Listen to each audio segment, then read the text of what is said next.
नमस्कार फ्रेंड्स, आपण मानकु महेश्वर सेठी YouTube channel रे स्वागत जनाउछि। देखंतु ऑफिस ऑफ द डिस्ट्रिक्ट जज भद्रक जिला तरफ वैकेंसी बाहरी जिला स्तरीय नियुक्ति बाहरी।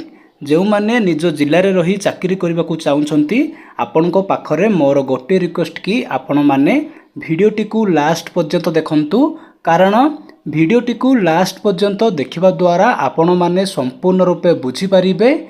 जदि आपण आम चैनल को फास्ट टाइम पाई देखुछंती ताहाले वीडियो को गोटे लाइक करंतु, चैनल को सब्सक्राइब करी पाखरे थिबा बेल आइकन को प्रेस करी ऑल नोटिफिकेशन बटन को ऑन करंतु।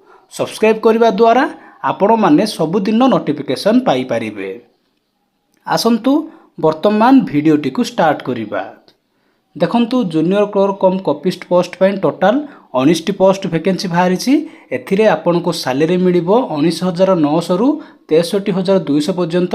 एथिरे एसटी पाई 10टी, एससी पाई गोटिए, यूआर पाई 8टी पोस्ट वैकेंसी बाहरी। सेमिति स्टेनोग्राफर ग्रेड 3 पोस्ट पाई टोटाल 5टी पोस्ट वैकेंसी बाहरी। एथिरे आपन को सैलरी मिलिबो 25,500 रु 81,100 पर्यंत। एथिरे एसटी पाई 3टी, एससी पाई 2टी पोस्ट वैकेंसी बाहरी। सेमिति जूनियर टाइपिस्ट पोस्ट रे आपन को सैलरी मिलिबो 19,900 रु 63,200 पर्यंत।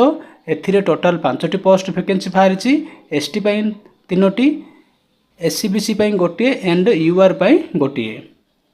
लास्ट देखंतु सैलराइड अमीन पाई टोटाल 5टी पोस्ट वैकेंसी बाहरी। सेथि मध्यरु एसटी पाई 2टी, एससी पाई 2टी एवं यूआर पाई गोटिए।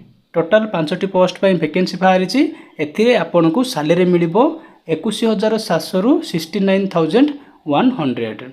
आसंतु वर्तमान जानिबा आपन को अप्लाई करिया पाई क्वालिफिकेशन कोन दरकार। देखंतु जो माने +3 पास करथिबे सेही माने एई पोस्ट पाई अप्लाई करि परिबे। ता सहित आपनकर कंप्यूटर सर्टिफिकेट थिबा को पड़िबो, आपनक पाखरे डीसीएस सर्टिफिकेट थिबा को पड़िबो, डिप्लोमा इन कंप्यूटर एप्लिकेशन आपण माने करिथिया को पड़िबो। एथिरे मिनिमम एज 18 वर्ष रखा जायछि, मैक्सिमम एज 42 वर्ष रखा जायछि। ता सहित गवर्नमेंट रूल अनुसार एज रिलैक्सेशन मध्ये अछि। ता सहित आपन को ओडिया लिखिबार पढिबार कहिबार आस्थाको को पड़िबो, आपनकर कैरेक्टर मध्ये भल थिबा को पड़िबो, ताहाले आपण माने अप्लाई करि परिबे। देखंतु एई सब junior clerk cum copyist stenographer grade 3 and junior typist post पाई आपनकर एई सब क्वालिफिकेशन।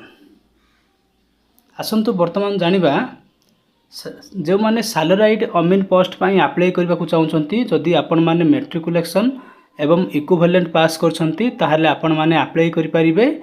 ता सहित आपनकर रेवेन्यू इंस्पेक्टर ट्रेनिंग सर्टिफिकेट थिबा को पड़िबो। ता सहित आपनक पाखरे कंप्यूटर नॉलेज मध्ये थिबा को पड़िबो। फी फॉर एग्जामिनेशन देखंतु नो फी, एथिरे कोनोसी एग्जामिनेशन फी रखा जाई नै, समस्ते फ्री रे अप्लाई करि परिबे।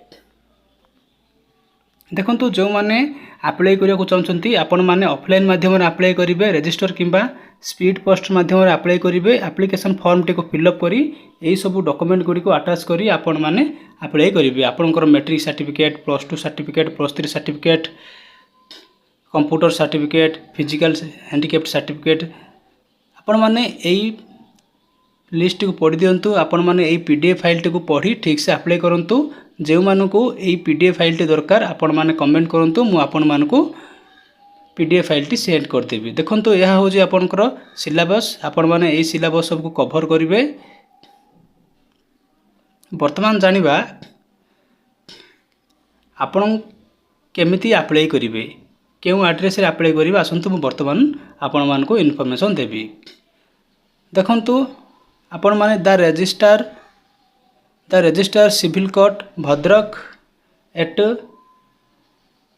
नालंगा post Barikpur Bazar district Bhadrak pin 756112 आपण माने एई एड्रेस रे अप्लाई करिवे। लास्ट डेट होची 28/8/2026। आपण माने 28/8/2026 पूर्व अप्लाई कर दियंतु। देखंतु एइडा होची तार एप्लिकेशन फॉर्म। आपण माने एई एप्लिकेशन फॉर्म टी को फिलअप करी सब डॉक्यूमेंट गुडी को अटैच करी पोस्ट करिवे। जदि आपनकर किसी डाउट अछि कमेंट करंतु, मु रिप्लाई देबी। जेउ मानको पीडीएफ फाइल टी दरकार आपण माने कमेंट करंतु, मु आपनको पीडीएफ फाइल टी सेंड कर देबी। वीडियो टी को देखिथिबारु आपण मानको बहुत बहुत धन्यवाद। Thank you.